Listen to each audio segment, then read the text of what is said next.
rất nhiều báo và đài truyền hình đã viết bài hoặc làm phóng sự về cô gái này. Tôi cũng là người hâm mộ cô, muốn làm một phóng sự về nghị lực, sự phấn đấu và lý tưởng sống của cô. Nhưng cô e ngại vì em đã làm được chứ mà cứ hỏi em làm phóng sự để coi phim em còn ngại. Tôi cũng băn khoăn, không biết liệu có cần thêm một người đánh bóng tên tuổi của cô nữa hay không. Có lẽ là không. Đơn giản tôi chỉ muốn kể về một cô gái 28 tuổi. Cô là Đào Thị Hằng.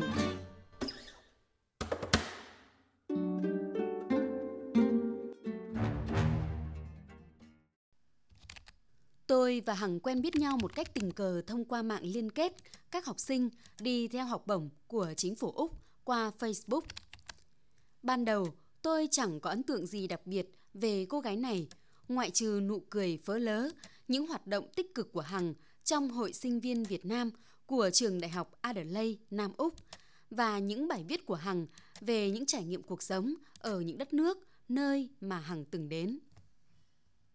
Có lẽ hình ảnh về một người bạn mới chẳng có gì nổi bật này sẽ mãi nằm yên xó xỉnh nào đó trong trí nhớ của tôi, nếu như không bất chợt một ngày tôi tình cờ đọc được một bài viết của Hằng trên Facebook. Tôi bắt đầu chú ý cô bạn gái này.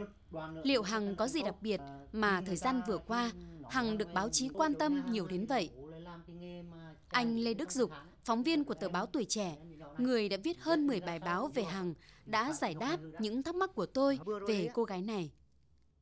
9 năm về trước, tức là khi chúng tôi nhận cái đơn xin học bổng của Hằng và tìm tới nhà để xác minh, thì Hằng cũng như tất cả những cái bạn sinh viên nhận học bổng, nghĩa là em ấy cũng nghèo, nhưng mà cái nghèo của Hằng đặc biệt hơn. Tức là gia đình của Hằng là làm nghề chài lưới sông Thạch Hãn, mà với một chiếc thuyền nan như vậy cho nên phải nuôi đến 6 anh em, rồi 2 vợ chồng nữa là 8 miệng ăn trông cậy vào chiếc thuyền nan. Em là đỗ thủ khoa vào khoa trồng trọt của Đại học Nông lâm Huế. Sau khi mà Hằng tốt nghiệp đại học thì Hằng lại gặp tôi.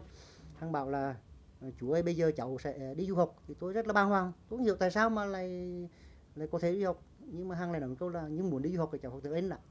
Cháu sẽ học ở trung tâm INLA ở Đà Nẵng. Thế thì tôi bảo là học phí bao nhiêu? Thì Hằng làm cho tôi một bài toán để mà chếch tín đấy, tức là muốn học và để có IELTS mà để apply được học bổng độ khoảng 6.5, tức là IELTS thì như vậy phải qua là 6 cấp học, phải nộp là phải 1.400 đô. Mà 1.400 đô với một em sinh viên mới ra trường làm sao có được. Sau khi mà tôi viết bài báo trên Tuổi Trẻ xong thì may mắn sao là bác Dương Quang Thiện, gặp được bác Thiện thì là bác Thiện test xong bác cháu trò chuyện thì bác ok cho Hằng cái học bổng đấy. Sau đó là apply được 2 học bổng, một học bổng của Úc và một học bổng của New Zealand.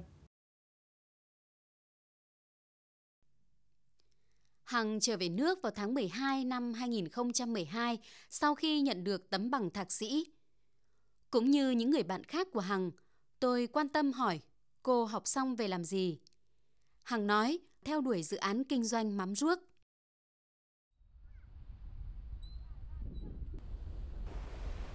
Tưởng là Hằng đùa, nhưng không ngờ cô làm thật. Hằng bắt đầu nghiệp làm mắm bằng cách phượt về những làng biển miền Trung, gặp rất nhiều phụ nữ làng chài để hỏi họ những bí quyết làm muối, ủ mắm. Cái món ăn làm nên cái hồn văn hóa ẩm thực của người dân Việt dường như đang bị lãng quên. Sau 5 tháng lặn lội khắp các làng chài ở các vùng Trung Bộ, Hằng tìm hiểu, thu thập tư liệu và học hỏi kinh nghiệm của người dân bản địa trong việc làm mắm ruốc và nước mắm. Để được người dân chia sẻ, chỉ bảo tận tình những kiến thức, kinh nghiệm làm mắm ruốc gia truyền của gia đình mình, cô đã về nhà dân ở lại hàng tuần liền, cùng sắn tay làm mắm với bà con. Các bà, các chị giàu kinh nghiệm làm mắm đã tận tình chỉ bảo cho Hằng cách làm các loại mắm khác nhau, cách nếm, thử mắm, xem vị mắm, mùi mắm như thế nào là đạt yêu cầu. Đi đến đâu, Hằng cũng đều tỉ mẩn ghi chép lại công thức, kinh nghiệm làm mắm của từng vùng miền, làm phong phú thêm vốn kiến thức, hiểu biết của mình về mắm ruốc. Nó sẽ ra từng chảy, từng giọt, từng giọt, từng giọt.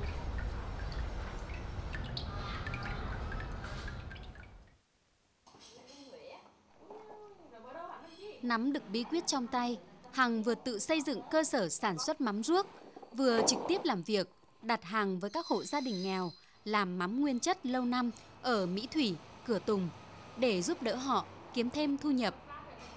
Những sản phẩm của cô ngày càng đa dạng và được thị trường chấp nhận. Với cô, khẩu vị ngon hay không có thể tùy từng người, nhưng cái Hằng hướng đến đó là sự đảm bảo sản phẩm nguyên chất và không sử dụng hóa chất bảo quản. Tuy nhiên, việc kinh doanh mặt hàng thực phẩm không đơn giản chỉ là lời hứa miệng về việc bảo đảm chất lượng sản phẩm.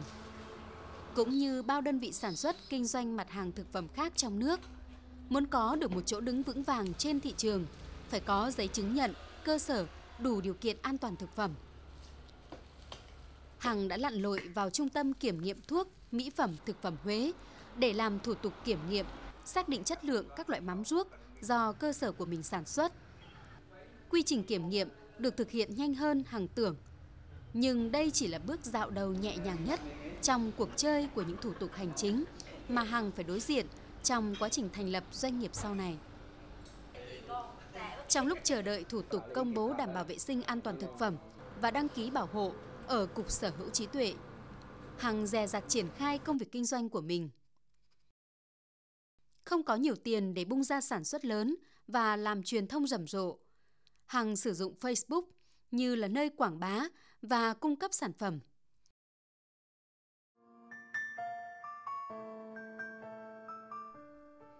Việc phát triển sản phẩm của mắm Thuyền Nan không phải lúc nào cũng xuôi trèo mát mái. Hằng đã tốn bao nhiêu công sức và thậm chí cả nước mắt để hoàn thành bộ hồ sơ kinh doanh cho công ty của mình. Một số người xem Hằng là đối thủ cạnh tranh, sợ mắm Thuyền Nan lớn lên sẽ ảnh hưởng đến miếng cơm manh áo của họ, nên có những lời lẽ gay gắt và nặng nề. Hằng có tham vọng chiếm lĩnh thị trường gì đâu. Cái mà Hằng hướng đến là phát triển bền vững, bắt đầu từ phát triển con người và giữ gìn các giá trị truyền thống.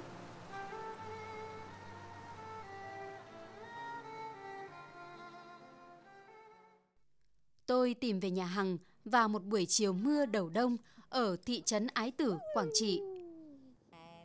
Ngôi nhà toành toàng đơn sơ và chật chội ở ngay quốc lộ 1A.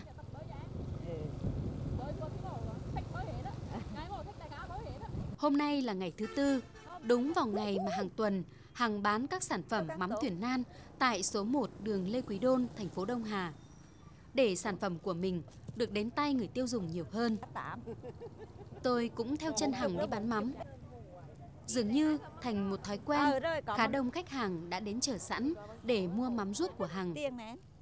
Vốn chẳng biết đường mua bán, thấy đông khách hàng, quên cả ngượng ngập, tôi lao vào phụ giúp Hằng và rồi cũng cuống quýt vụng về đến mức quên cả phép cộng trừ nhân chia.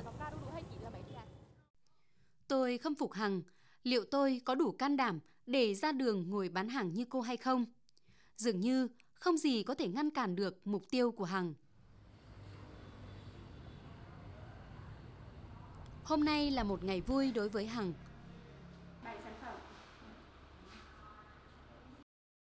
Tròn 7 tháng kiên trì không chùn bước, tốn gần 24 triệu đồng cho phí kiểm nghiệm và thủ tục công bố. 7 sản phẩm của mắm Thuyền Nan đã được công bố đủ điều kiện vệ sinh an toàn thực phẩm. Mắm Thuyền Nan đã đăng ký bảo hộ ở Cục Sở hữu trí tuệ.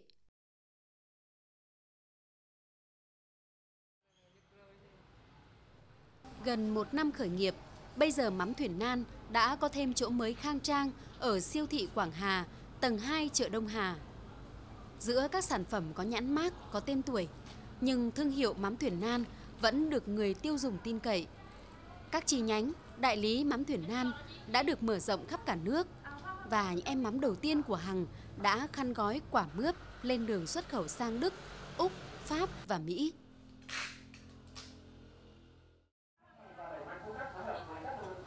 Hôm nay chị ra chơi, em mời chị những cái món mắm mà em có.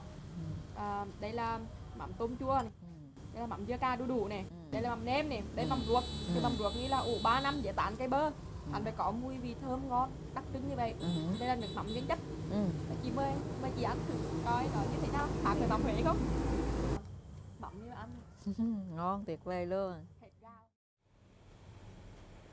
Ngoại trừ mỗi khi đi công tác xa, đêm đêm Hằng vẫn miệt mài với việc bán mắm ruốc của mình trên mạng. Cô còn là cô giáo đắc lực trong việc dạy dỗ và định hướng tương lai cho các em của mình.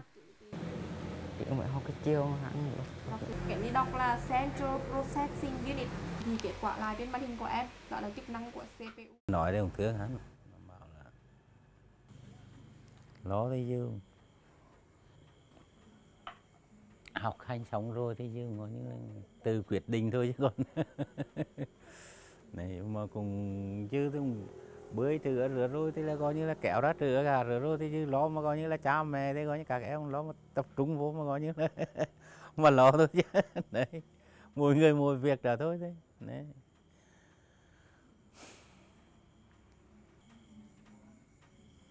Nhiều khi cũng về gọi như là nó về gọi như điểm đến 2-3 giờ sáng chưa ngủ, sân vấn rồi cũng lo này.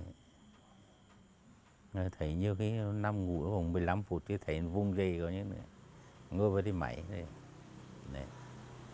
Thấy con nó làm rồi tôi. Việc kinh doanh vẫn chưa sinh lời, nhưng điều đầu tiên mà Hằng thực hiện đó là dành dụm tiền để trao thêm những suất học bổng cho quỹ học bổng Tiếp Sức Đến Trường 2013. Khi em góp được 5 triệu đồng từ việc bán mắm để mà tham gia quỹ học bổng Tiếp Sức Đến Trường, em vui lắm. Em nghĩ, em tưởng tượng đến cảnh một chiều mưa mà có một bạn học trò nghèo của tỉnh Quảng Trị biết mình đầu đại học nhưng không có điều kiện đến trường. Nếu như bạn đó biết mình được tiếp sức thì chắc bạn đó sẽ vui lắm. Giống như em 9 năm trước, em nhảy tưng ở dưới trước đường Trần Hưng Đạo của thị xã Quảng Trị và giật cái khăn bịt mặt, và cái cảm giác đó theo em suốt cả cuộc đời như vậy. Và hôm nay em muốn trao lại cái cơ hội đó, trao lại cái may mắn đó cho các bạn, các em đi sau, giống như một lời tri ân của em với các anh chị, với các chú bác đã giúp em trong những ngày khốn khó nhất của cuộc đời.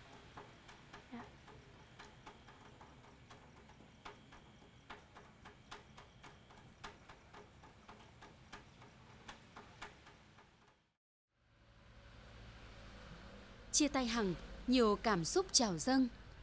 Vài ngày nữa, Hằng sẽ lên đường đi Thụy Điển để giao lưu và hợp tác với các doanh nghiệp bên đó. Tôi lại trở về Huế với công việc thường nhật của mình. Những kỷ niệm với người bạn tuy quen biết đã lâu, nhưng lần đầu tiên mới gặp mặt này khiến cho tôi nặng lòng suy nghĩ. Không biết trong cuộc sống liệu tôi có thực dụng, vô cảm và thiếu trách nhiệm với xã hội quá chăng? Hằng mắm ruốc thực sự là linh hồn của một câu danh ngôn mà nếu như tôi và những ai có lý tưởng sống như Hằng thì có lẽ quê hương đất nước chúng ta trong tương lai sẽ phát triển biết bao.